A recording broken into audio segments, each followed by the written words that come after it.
Welcome everyone to David Dudley Outdoors, and I'm getting ready to start kind of a new path in life. I'm getting ready to start a new chapter in life. I'm actually going to be fishing the Bass Pro Tour, which is a division off the Major League Fishing side. Okay, we know that Major League Fishing just acquired FLW Fishing, which is where I've had my career for most of my life. I actually did fish a Bassmasters Classic when I was 19 years old. I have fished some of the bass, but for the bulk of my career, I have been on the FLW side, and I'm getting ready to start something new, so I'm excited. So today we're gonna pack.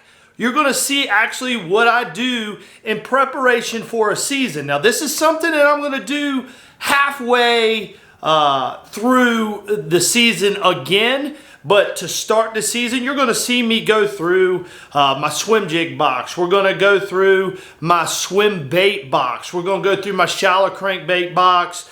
We're going through my Topwater. I'm going to show you my terminal box. I'm going to show you my boxes that I actually do and some of the prep work that I got to get done before I leave. We're getting ready to leave here soon, so I've got a lot to do. And here's the thing. I'm going to try to condense what takes me 2 weeks to do and give you a brief overview in 20 minutes or less. I don't even know what this video is going to be, but I'm going to try to give it to you in a very condensed version. I can't spill all the beans in a 20-minute video, but I'm going to try to highlight some of the very key things that I do before I go. So the first thing we're going to have to do is, no doubt, we're going to have to empty the boat, and we're gonna bring it inside and go over everything.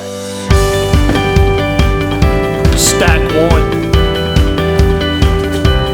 Stack two.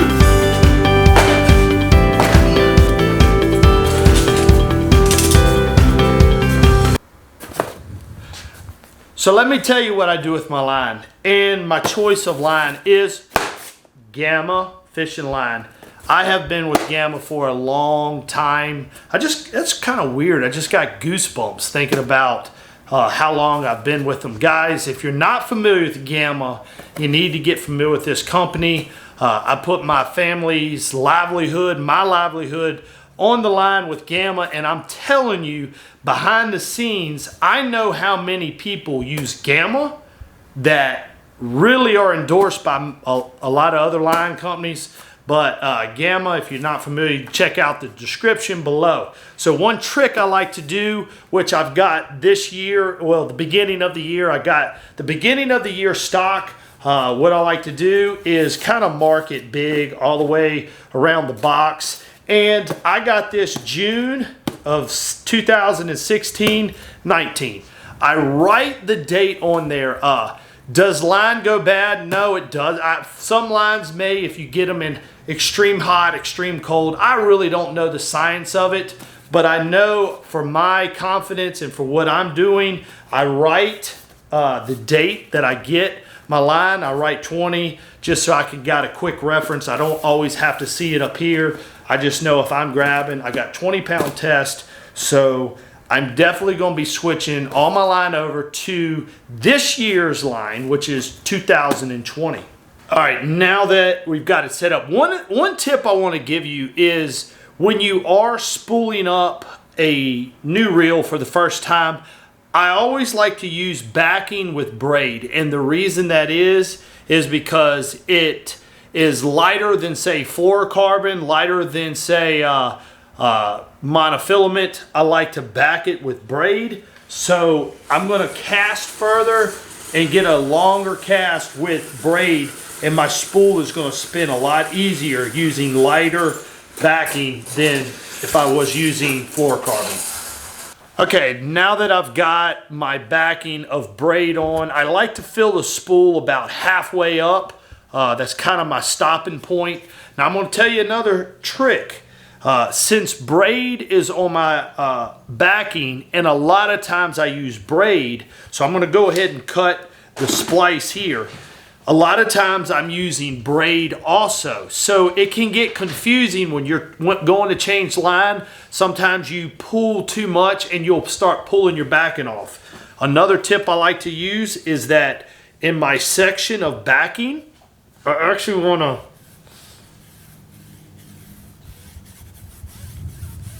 put a black coloring on it.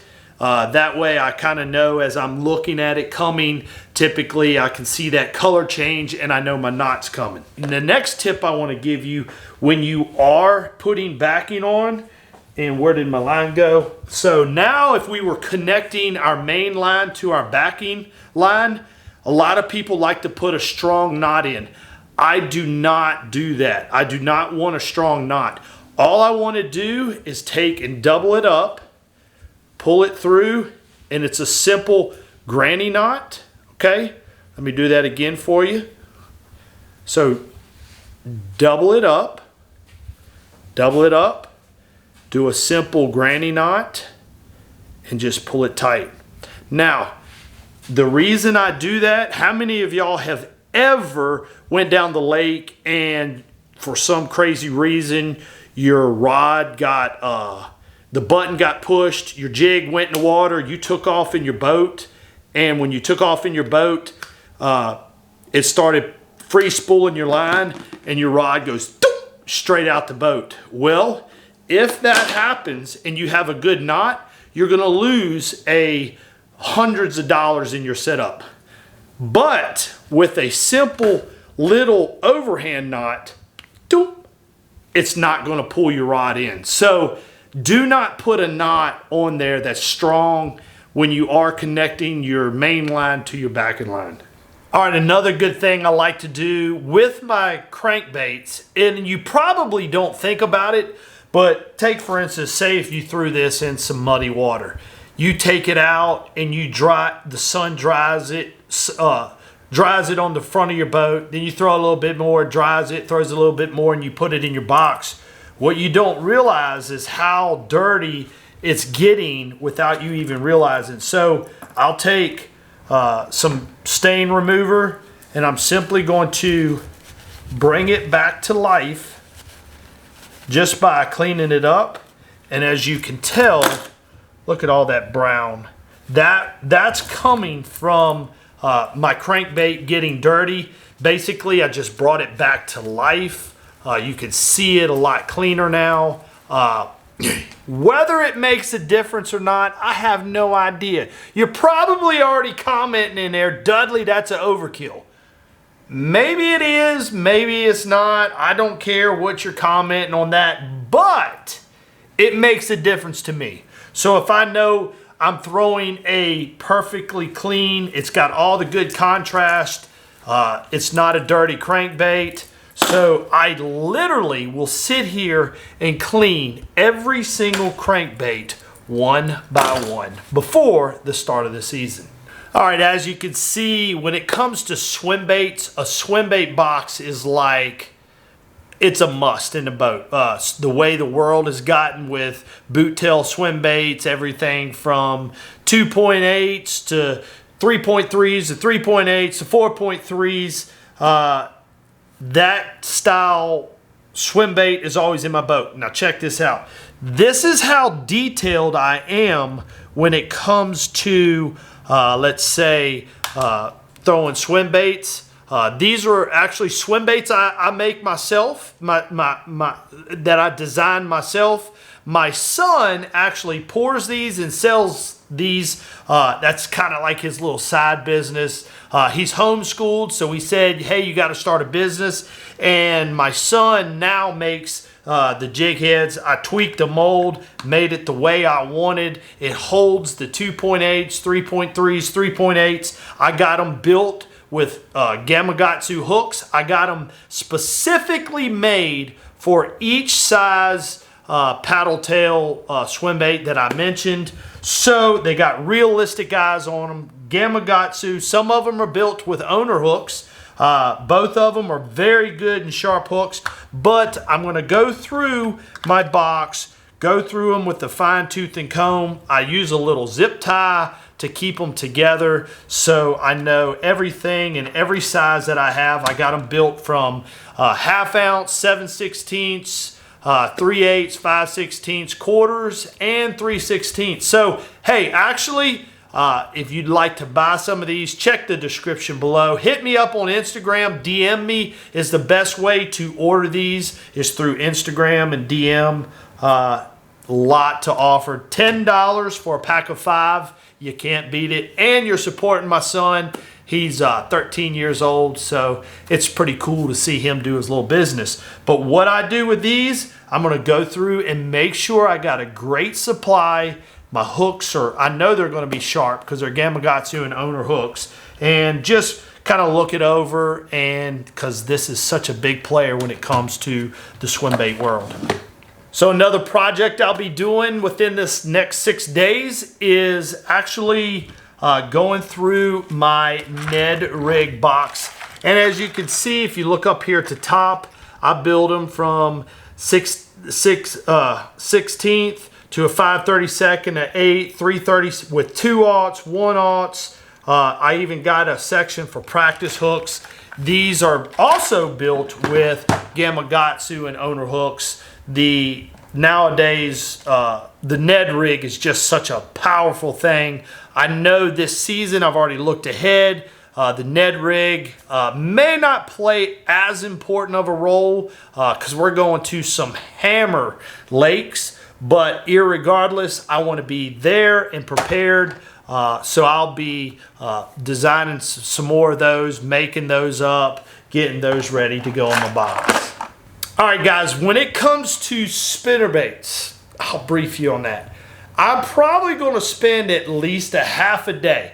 Do I throw spinnerbaits? I really don't throw those a lot. I really don't. But the spinnerbait in the last few years have made a comeback. There's a time and a place for a spinnerbait. I don't think it's an all year round thing when there's better options, whether it's bladed baits, might be a square bill, could be anything from an underspin. There's a lot of good different options that you can throw, but there is a time of the year when a spinnerbait dominates, and actually I'll be coming out with that video here soon. But I am not much of a spinnerbait guy. I mean, there's pretty much some spinnerbaits. I actually have a spinnerbait box, which is somewhere in here.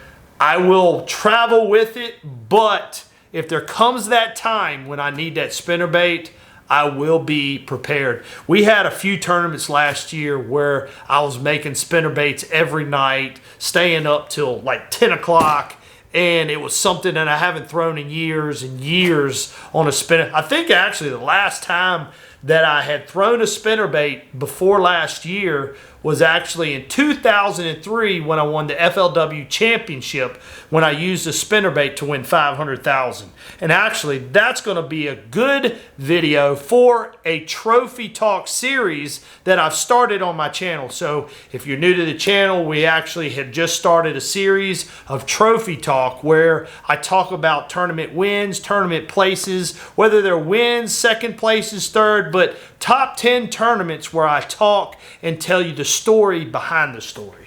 All right, guys, I want to take just a quick second, do a good shout out for fishermancentral.com. It's a place that you can get just about everything in the world when it comes to bass fishing, tackle. They have it. They have all the hard to get items everywhere from the common items. Check them out, fishermancentral.com.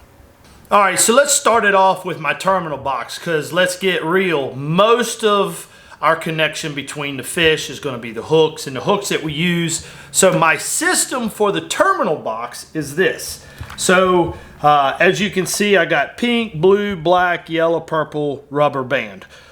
What all these mean is that I have a pink hair tie, and I simply hair tie my hooks together so they're not sitting in there loose. If I want a hook, I can grab it, which pink is an offset hook. Blue is a 4/0 offset hook, as you can see. And then black, now when we get to black, we're starting into the straight shank hooks, and yellow is straight shank, so on and so forth. So I have a section for my drop shot weights, everything from small to large. Okay, naturally I have 3 sections for the Shaky head that I designed with the stand-up legs, and it is in a link in the description below. So I got them in 1/8 ounce, 3/16 quarters. As far as worm weights, I got everything from 1.5 ounces or 2 ounces, you know, all the way down to 3/16. Then we get into some of the bigger style Shaky heads. I always got lead wire, guys. I always got lead wire in my box if I want to get a crankbait to go a little bit deeper sometimes, or if I want to weight a wacky worm hook or whatever it may be. It's good to have lead wire in there. Of course, you got your bobber stoppers, and now that the Tokyo rig has now become popular, I have a section dedicated for my Tokyo rig hooks, and I know it looks like a mess, but you can quickly access them. This technique has made it into my box. I actually started using this a little bit, and I'm having some success with it. I haven't learned everything about it, so I haven't done a video about the Tokyo rig yet. Then you have your weighted hooks for like super flukes. I got my flick shake heads, or just weighted wacky worm heads. I have some other TRD heads, or Ned heads, and and I got my Neko system with the the weights in the insert, and then I got my wacky rig hooks, and I got my Neko rig hooks. And I got my punch skirt weights. This is something I've gotten into, punch skirts, where you can add a skirt onto it.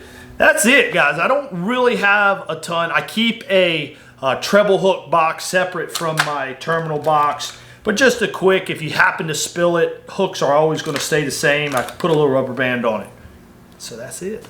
All right, one big project that takes a lot of time and a lot of preparation is my swim jig box and my bladed jig box. This is something that has gained a lot of popularity over the last, say, 10 years, that the popularity has gotten big. So when it comes to chatterbaits, yes, you can get lost with black blades, silver blades, gold blades.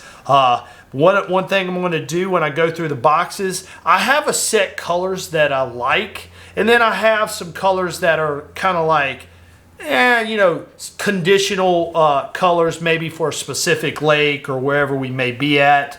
I'm going to definitely check the rubber band. I want to see if it's kind of dry rotted over the years from, not years, but from last year being in a boat. I want to make sure I got a good stock of the colors I like, because once you start dressing some of your favorite colors on a 3/8 and then a 1/2 ounce, you can blow through a lot of colors very fast, especially with swim jigs. Swim jigs you got 3 different sizes. Sometimes you want a 1/4, 3/8, and 1/2 swim jig. So you can eat up a lot of skirts. So a lot of my preparation in getting my swim jig and chatterbait box prepared is just preparing myself for it. And one of the bladed baits, I just want to mention this, it's called Tree Shaker. Guys, if you're not familiar with Tree Shaker